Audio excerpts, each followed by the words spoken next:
ലോക ഫുട്ബോൾ ചരിത്രത്തിലെ പകരം വെക്കാനില്ലാത്ത വിസ്മയമായിരുന്നു പെലെ. ജീവിതത്തിന്റെ ഫൈനൽ വിസിൽ മുഴങ്ങി 3 ആണ്ടുകൾക്കിപ്പുറവും മൈതാനത്ത് നിറഞ്ഞാടിയ കാലത്ത് പെലേക്കായി മുഴങ്ങിയ ആരവങ്ങളും ആർപ്പുവിളികളും കാതോർത്താൽ നമുക്കിന്നും കേൾക്കാനാകും. 1958 ഫുട്ബോൾ ലോകകപ്പിന്റെ കലാശപ്പോരിൽ ബ്രസീലിനായി നിറഞ്ഞാടിയ ഒരു 17-കാരന്റെ കളിമികവിനെ സ്വീഡിഷ് കമന്റേറ്റർ ഒറ്റവാക്കിൽ വിശേഷിപ്പിച്ചത് ഇങ്ങനെയാണ്: വിസ്മയം. ഇരട്ട ഗോളുമായി കാണികളെ ത്രസിപ്പിച്ച ആ കൗമാരക്കാരൻ്റെ പേര് അപ്പോഴും ഗാലറിയിൽ നിന്നും ഉയർന്നു കേട്ടിരുന്നു.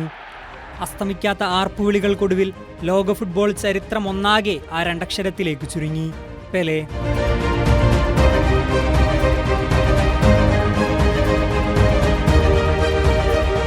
പകരം വയ്ക്കാനില്ലാത്ത വിസ്മയമായിരുന്നു എഡ്സൺ അറാൻഡസ് ഡോ നാസിമെന്റോ എന്ന പെലെ.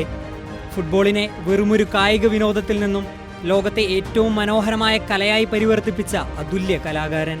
ബ്രസീലിലെ ട്രസ്കോറക്കോസിൽ ജനിച്ച പെലേക്ക് ദാരിദ്ര്യം മാത്രമായിരുന്നു മൂലധനം. സോക്സിൽ പേപ്പർ നിറച്ച് പന്താക്കി കളിച്ചിരുന്നിടത്തു നിന്നും ഗാലറികളെ പ്രകമ്പനം കൊള്ളിച്ച പ്രതിഭയിലേക്കുള്ള യാത്ര അതുകൊണ്ട് തന്നെ ഒരു പോരാട്ടം കൂടിയായിരുന്നു. ആ പോരാട്ടത്തിന്റെ പ്രതിഫലനങ്ങളായിരുന്നു നാം കളിക്കളത്തിൽ കണ്ടതൊക്കെയും. ഒടുവിൽ സ്വന്തം രാജ്യത്തിനായി നേടിയ 3 ലോകകപ്പുകൾ മാറോടണച്ചു പിടിച്ച് ലോക ചരിത്രത്തിൽ മറ്റൊരാൾക്കും സാധ്യമായിട്ടില്ലാത്ത നേട്ടങ്ങളിലേക്ക്, ഉയരങ്ങളിലേക്ക് പെലെ പറന്നുയർന്നു. പെലെയുടെ ചരിത്രം ഫുട്ബോളിന്റെ കൂടി ചരിത്രമാണ്.